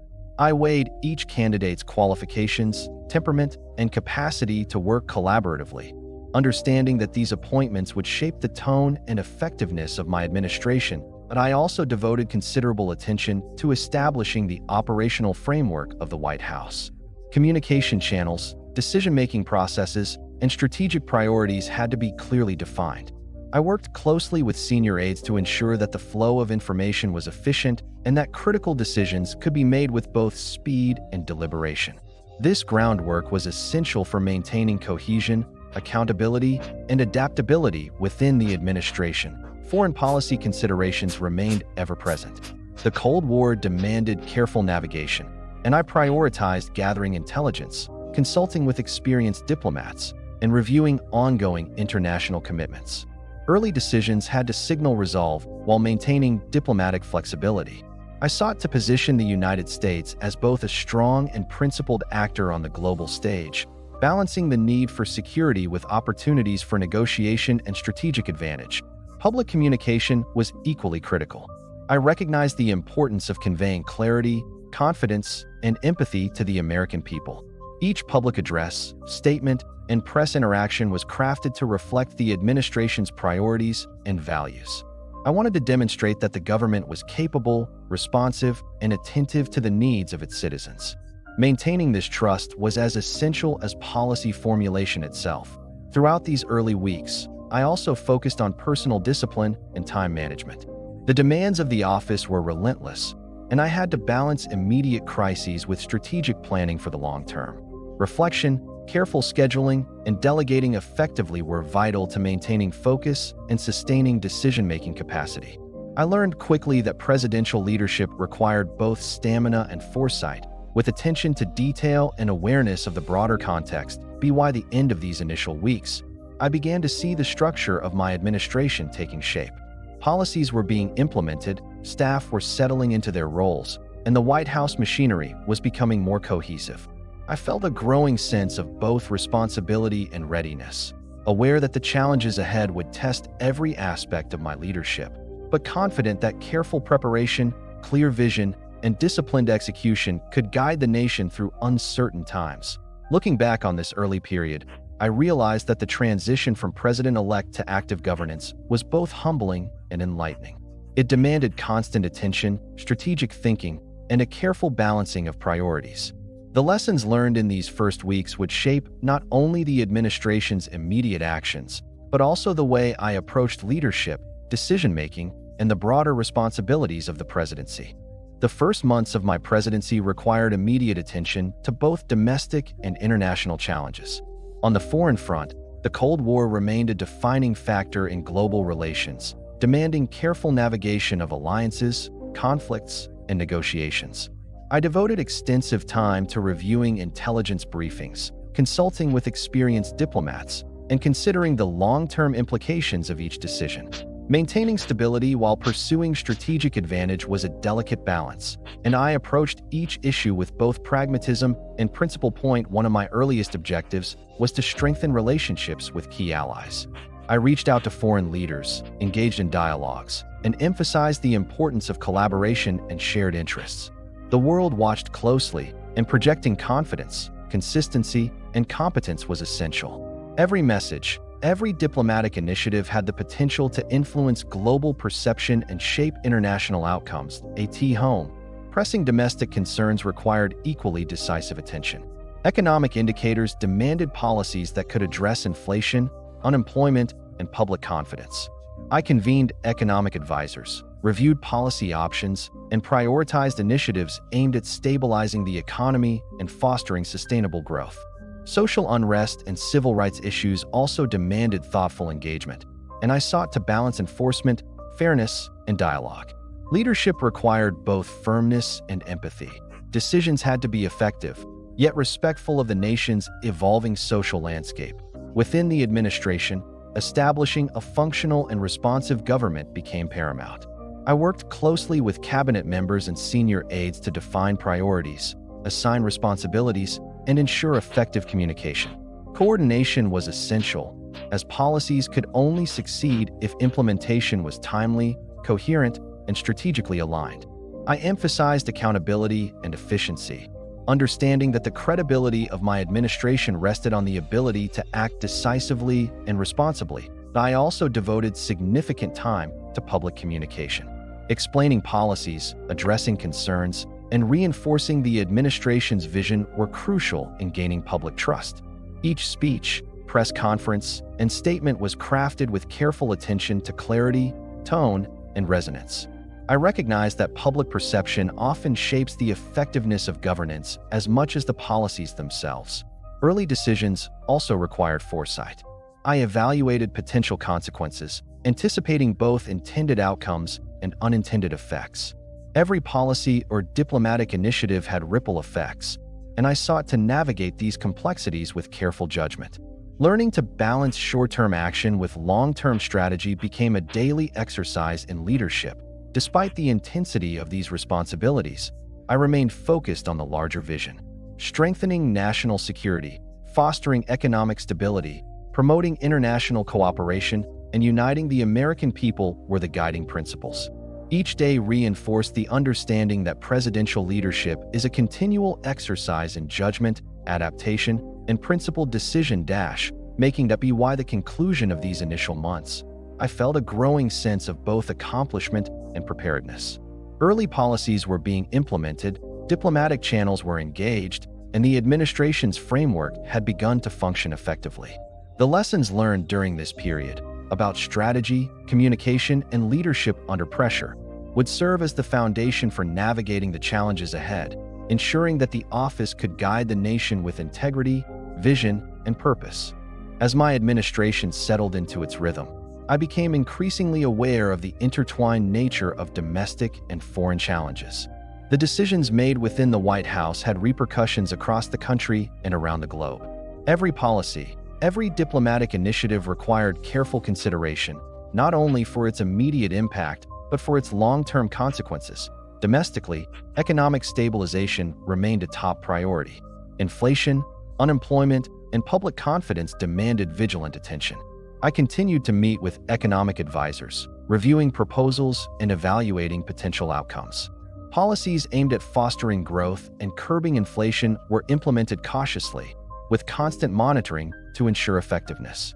I recognized that economic decisions affected not only numbers on a report, but the daily lives of millions of Americans. Social unrest and civil rights issues persisted, requiring both firmness and sensitivity.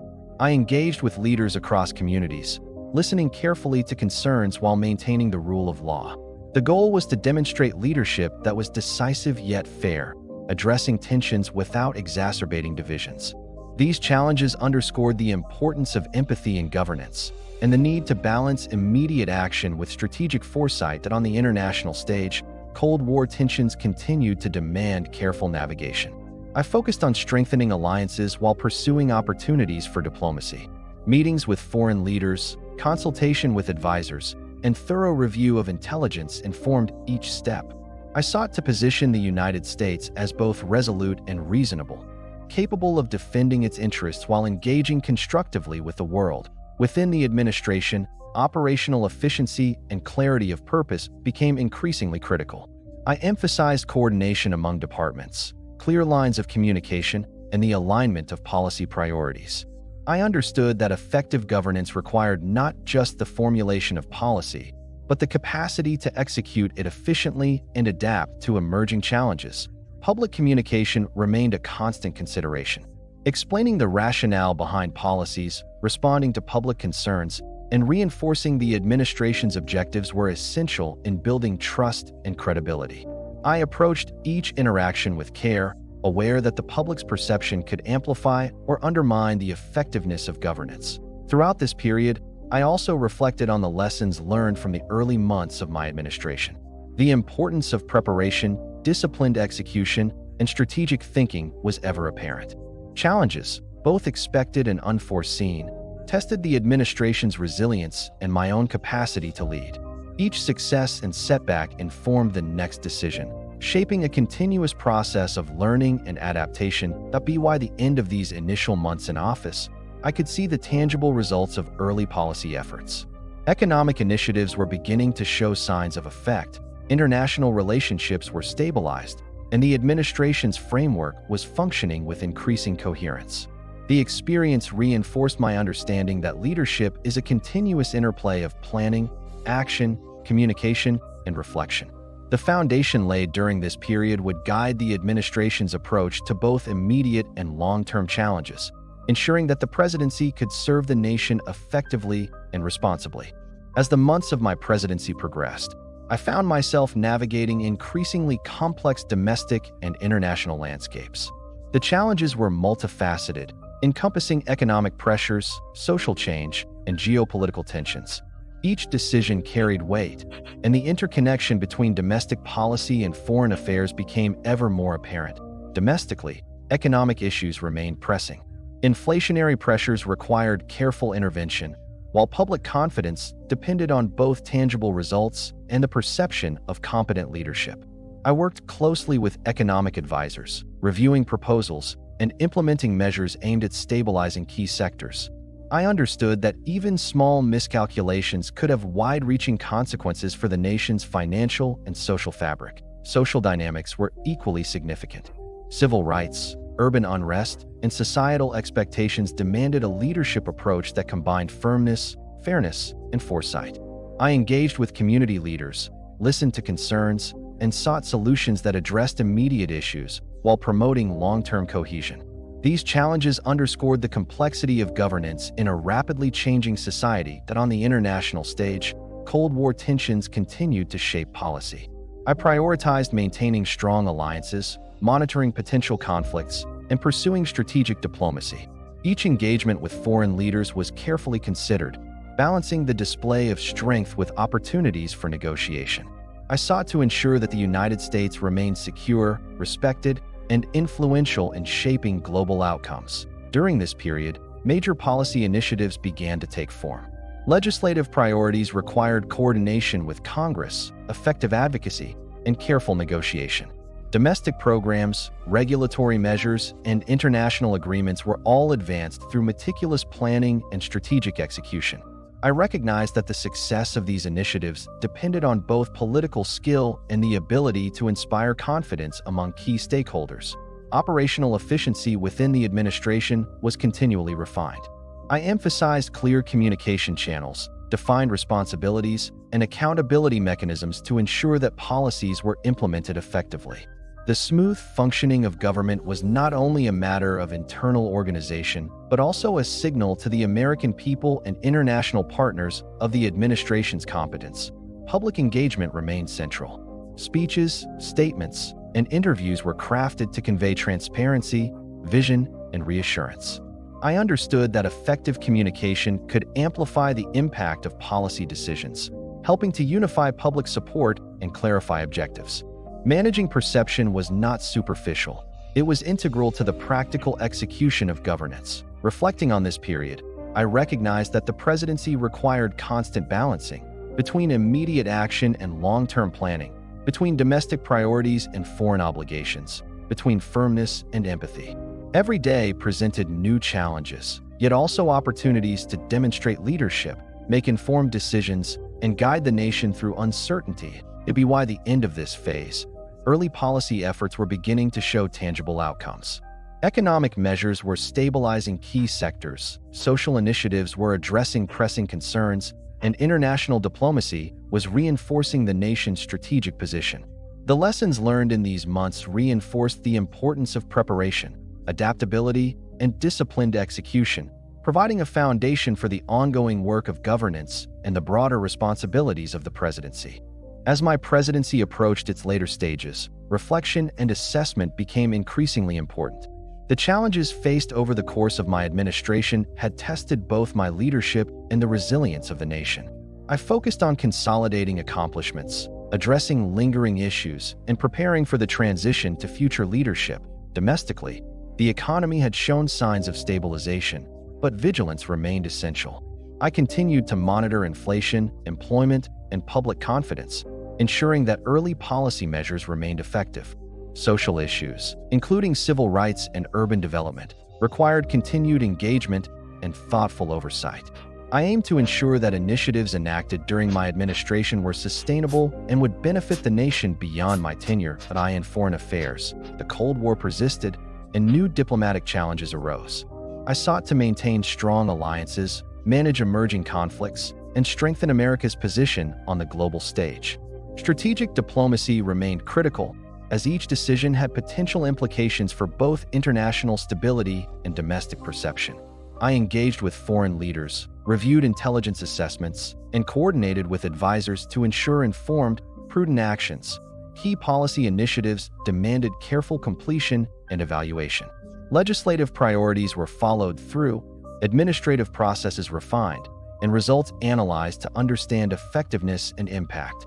I recognize that the success of an administration is not only measured by immediate achievements, but by the enduring legacy of decisions, institutions, and policies. Operational efficiency within the administration continued to be a focus. I emphasized accountability, communication, and coordination across departments. Ensuring that the government operated smoothly, responsively, and strategically was vital for both domestic governance and international credibility. Public communication remained a priority. I sought to convey the administration's vision, explain decisions, and maintain public trust. Transparency and clarity were essential in reinforcing confidence and demonstrating competence, particularly during moments of scrutiny and challenge. Reflecting on my tenure, I considered the lessons learned. Leadership demanded adaptability, careful planning, and decisive execution. Balancing competing priorities, responding to unexpected challenges, and maintaining focus on long-term objectives were constant requirements. I came to understand that the presidency is an intricate blend of action, reflection, and responsibility. As this phase of my administration drew to a close, I could see the cumulative effect of policy decisions, diplomatic engagements, and leadership choices. The foundation laid during my tenure aimed to ensure stability, strengthen institutions, and provide guidance for the nation's continued progress. While challenges remained, the experience reinforced the importance of vision, discipline, and principled decision-making in navigating the complex responsibilities of the office. As my presidency progressed into its later stages, the complexity and intensity of challenges increased. Domestic and international pressures required careful coordination, strategic foresight, and decisive action. Every issue demanded attention, and the stakes for both policy and perception grew higher. Domestically, economic management remained critical. Inflation and recessionary pressures required nuanced policies. I worked closely with advisors to implement strategies aimed at stabilizing the economy, supporting key industries, and maintaining public confidence. I understood that economic decisions had real-life consequences, affecting families, businesses, and the broader social fabric. Every initiative was evaluated for both its immediate impact and long-term sustainability. Social issues continued to demand attention. Civil unrest, urban challenges, and evolving social expectations necessitated thoughtful engagement. I met with community leaders, listened to citizens' concerns, and sought solutions that balanced enforcement with fairness. Leadership required both resolve and empathy, ensuring that policies addressed societal needs without creating additional divisions. That on the international front, the Cold War persisted, and new geopolitical considerations emerged. I prioritized diplomacy, alliance management, and strategic positioning. Meetings with foreign leaders, intelligence briefings, and policy deliberations guided each step. My goal was to project strength while remaining open to negotiation, ensuring that the United States maintained security, credibility, and influence on the global stage. Major policy initiatives required careful legislative and administrative coordination. Working with Congress, coordinating departments, and engaging with key stakeholders was essential to advance both domestic programs and international agreements. I recognized that effective governance depended on political acumen, strategic communication, and the ability to mobilize support while managing differing interests. Communication with the public remained a central focus. Speeches, statements, and press interactions were designed to explain policies clearly, reinforce the administration's vision, and build trust. I understood that public perception could either reinforce or undermine the effectiveness of governance, making transparency and clarity crucial. During this period, I also reflected on the lessons learned from the earlier months of my administration. Adaptability, careful planning, and disciplined execution proved essential. Challenges tested both the administration's capabilities and my personal leadership. Each decision required weighing risks, anticipating consequences, and balancing competing priorities. By the end of this stage, significant progress had been made. Economic measures were showing stabilization, social policies addressed key concerns, and diplomatic initiatives strengthened the nation's position internationally. The experience reinforced the importance of continuous learning, strategic foresight, and principled leadership, providing a foundation for addressing ongoing and future challenges.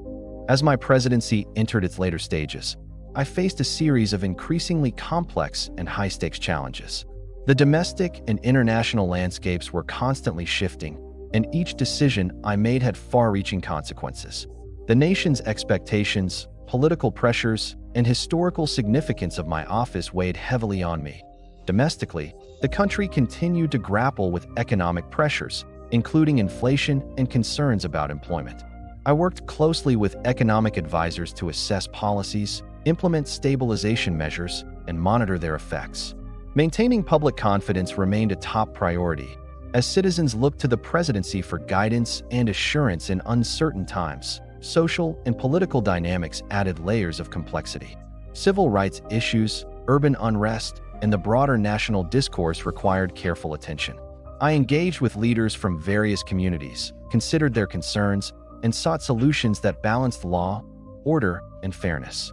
Governance demanded a constant evaluation of both immediate needs and long-term consequences. Internationally, the Cold War persisted, and I continued to prioritize diplomacy, alliance management, and strategic positioning. The Vietnam conflict remained a central concern, demanding careful deliberation and coordination with military and diplomatic advisors. Each foreign policy decision had implications not only abroad, but also within the domestic political climate, requiring me to navigate multiple fronts simultaneously. Amid these challenges, certain events began to develop that would later be recognized as pivotal in my presidency. The political environment was intensely competitive, and the mechanisms of power required constant vigilance. I was aware that campaigns, intelligence operations, and political strategy could influence both public perception and the effectiveness of governance. Decisions made during this period were informed by a combination of pragmatism, political calculation, and the overarching goal of maintaining national stability and security. Throughout this period, I continued to focus on effective administration and leadership. Coordination among departments, clear communication, and timely execution of policies were critical.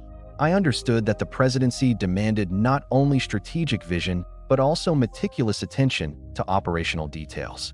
The ability to anticipate challenges, prepare contingencies, and act decisively was essential for the ongoing function of government. Reflecting on these late-stage challenges, I recognized the enduring lessons of leadership. Balancing competing priorities, maintaining composure under scrutiny, and making informed, principled decisions were constant requirements. The weight of responsibility, coupled with the ever-present pressures of public and political life, shaped my approach to both governance and historical legacy. By the end of this phase, the cumulative effect of domestic policy, diplomatic engagement, and administrative oversight was apparent. I had navigated a complex array of challenges, maintained national stability, and sought to ensure that the decisions made would have lasting significance. Yet I also understood that the unfolding political and historical currents would continue to test the boundaries of leadership, accountability, and public trust. During the later stages of my presidency, certain events began to unfold that would profoundly impact both my administration and the nation. The political landscape had become increasingly intense, with partisan pressures and the stakes of upcoming elections adding layers of complexity to governance. Within this environment, I was confronted with the realities of political strategy, intelligence gathering, and the mechanisms of power. Decisions were often made under intense scrutiny, with the understanding that public perception could amplify or diminish their effects. The pressures of maintaining political advantage, while simultaneously upholding the responsibilities of the presidency, created a delicate balance that required constant attention. The Watergate break-in and its subsequent investigations introduced unprecedented challenges. Although initially a matter of concern among advisors and aides, it quickly escalated into a significant national issue. I became acutely aware of the gravity of the situation and the potential implications for both my administration and the office of the presidency itself. Managing the response demanded careful consideration. I had to weigh legal, political, and ethical dimensions, consulting with advisors while attempting to maintain control over the flow of information. The intricate interplay between executive authority, legal accountability, and public perception became evident as events unfolded. Decisions made in real time had far-reaching consequences, highlighting the importance of both foresight and prudence. Throughout this period, I remained focused on governance. Domestic policies, foreign relations, and administrative initiatives could not be suspended entirely, despite the surrounding turbulence. I sought to ensure continuity, address pressing national concerns, and prevent the broader functioning of government from being compromised. Balancing immediate crisis management with ongoing responsibilities tested the resilience of both the administration and myself as a leader. Communication and public messaging were also critical. Every statement, press briefing, and official action was scrutinized, and I recognized the need to convey a sense of control and stability. Maintaining credibility required careful articulation of policy positions, transparency where possible, and strategic discretion where necessary. Reflecting on this period, I recognized the duality of leadership during crisis. The responsibility to safeguard national interests and the integrity of the presidency coexisted with the pressures of political survival and personal accountability.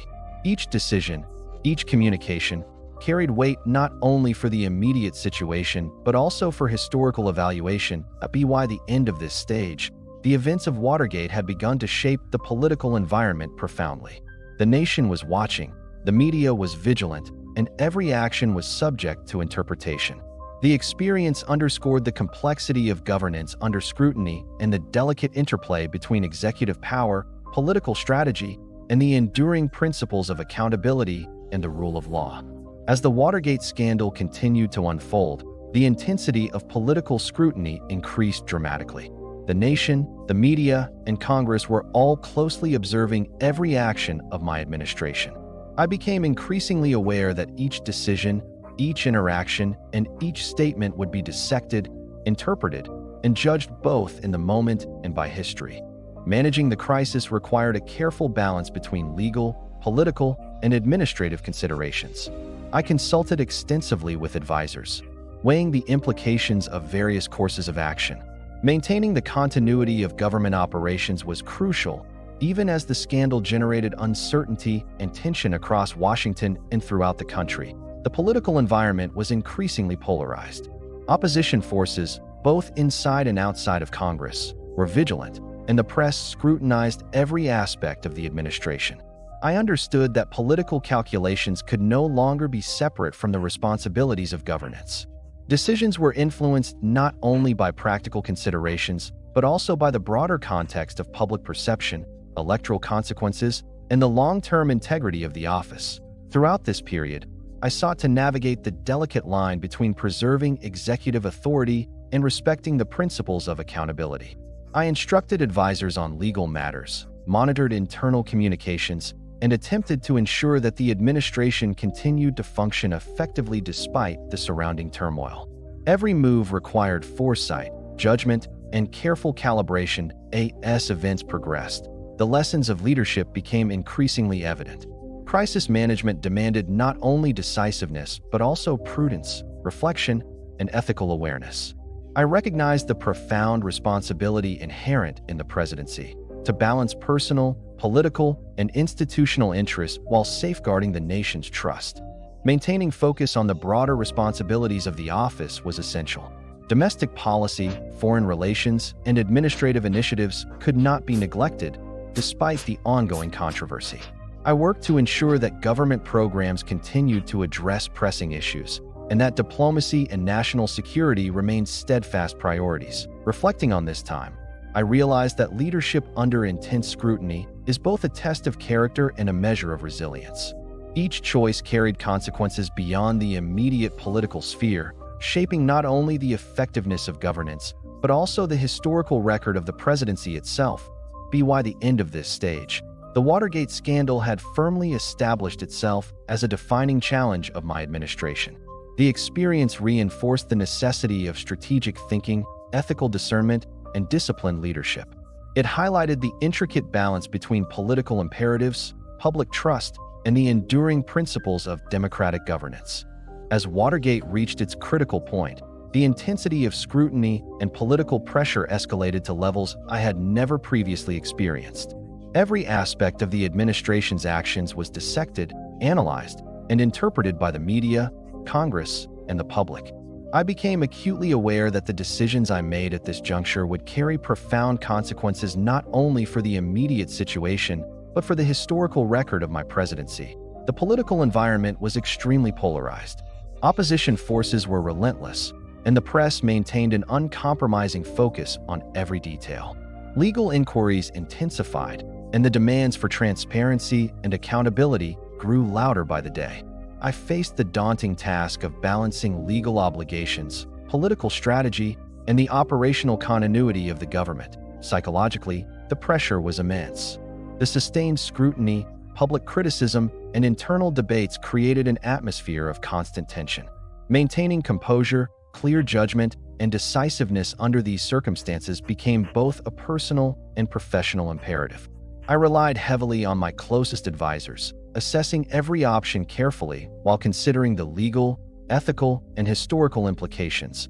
Administratively, it was crucial that the government continued to function effectively. Domestic policies, foreign relations, and ongoing initiatives could not be suspended. I instructed key officials to prioritize essential tasks, maintain open communication, and ensure that the machinery of governance remained operational despite the surrounding turbulence. Every decision required meticulous calibration. I had to consider the immediate impact on the administration, the potential political fallout, and the enduring consequences for the presidency itself. Ethical considerations were paramount, as the balance between defending the office and upholding the principles of law and accountability was continuously tested. This period underscored the complexity of leadership during a crisis of unprecedented scope. The convergence of political, legal, and public pressures created a unique challenge, demanding both strategic foresight and careful judgment. I recognized that the way I navigated these circumstances would shape not only my personal legacy, but also public trust in the institution of the presidency. By the end of this stage, it was clear that Watergate had become the defining challenge of my administration. The events highlighted the critical importance of disciplined leadership, ethical discernment, and strategic thinking. They also illuminated the delicate balance between political necessity, executive responsibility, and the enduring principles of democratic governance. As the Watergate scandal intensified, the political pressure surrounding my presidency reached unprecedented levels. Every decision, statement, and action was scrutinized by the public, the media, and Congress. I became increasingly conscious of the delicate balance between maintaining executive authority and responding appropriately to the mounting crisis. The expanding investigations brought to light complexities that required careful navigation. Legal considerations, political strategy, and public perception had to be continuously assessed. I relied heavily on my advisors, engaging in frequent discussions to evaluate options, anticipate consequences, and determine the most prudent course of action. The weight of responsibility was immense, as each choice carried implications for governance, public trust, and the historical record. Psychologically, the sustained scrutiny and criticism created intense personal pressure. I had to maintain composure, discipline, and clarity of thought, even in moments of profound challenge.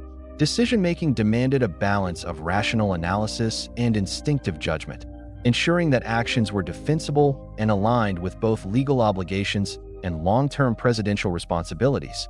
Administratively, the functioning of government could not be suspended. Domestic policies, foreign relations, and the daily operations of the federal bureaucracy had to continue without disruption.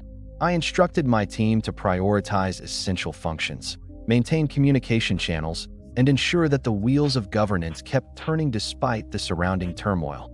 Throughout this period, I also reflected on the principles of leadership and accountability.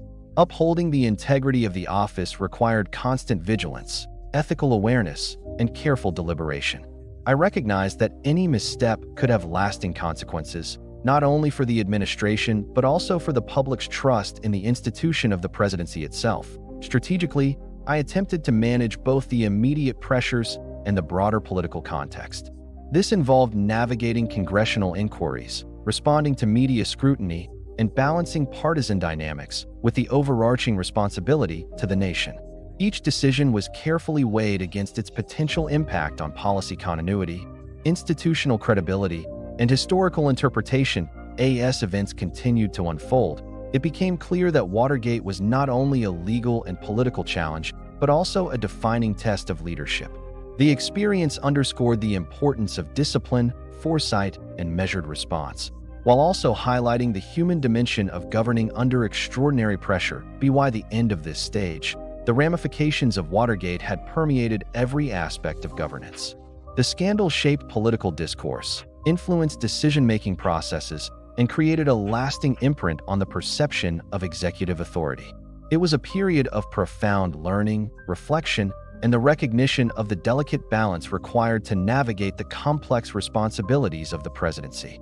As Watergate reached its ultimate climax, the weight of political and public scrutiny became nearly unbearable. Every action, every word, and every decision was under relentless observation. I was fully aware that the events unfolding would define not only the remainder of my presidency, but also how history would remember my tenure. The investigations and legal proceedings intensified, creating a highly charged atmosphere within Washington. The demands for transparency and accountability were relentless. I faced a situation in which political considerations, legal obligations, and the responsibilities of governance were in constant tension. Balancing these forces required careful judgment, strategic planning, and an acute awareness of both immediate and long-term consequences. Psychologically, the pressure reached an extreme. The combination of public scrutiny, media exposure, and partisan attacks created a constant environment of tension. I had to maintain composure, clarity of thought, and decisiveness, even as the challenges threatened to overwhelm both myself and the administration. The personal toll was profound, yet the demands of the office required resilience and steadfastness. Administratively, the functioning of government could not pause.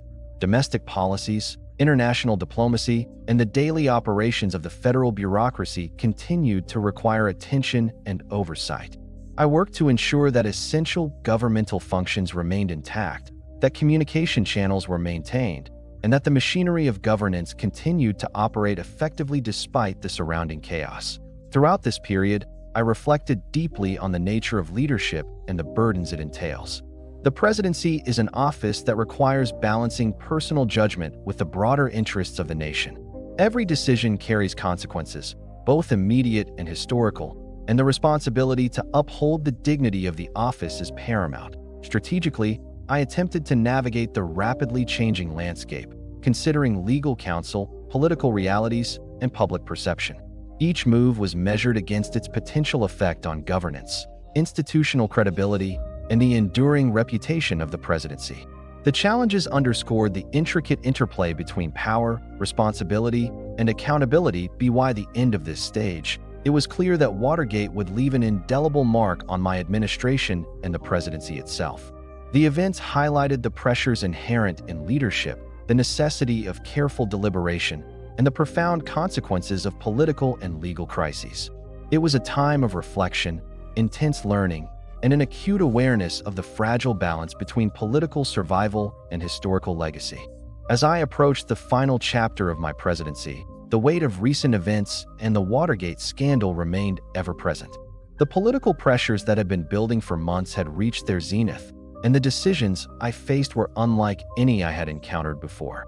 Each moment demanded not only political acumen, but also personal resilience.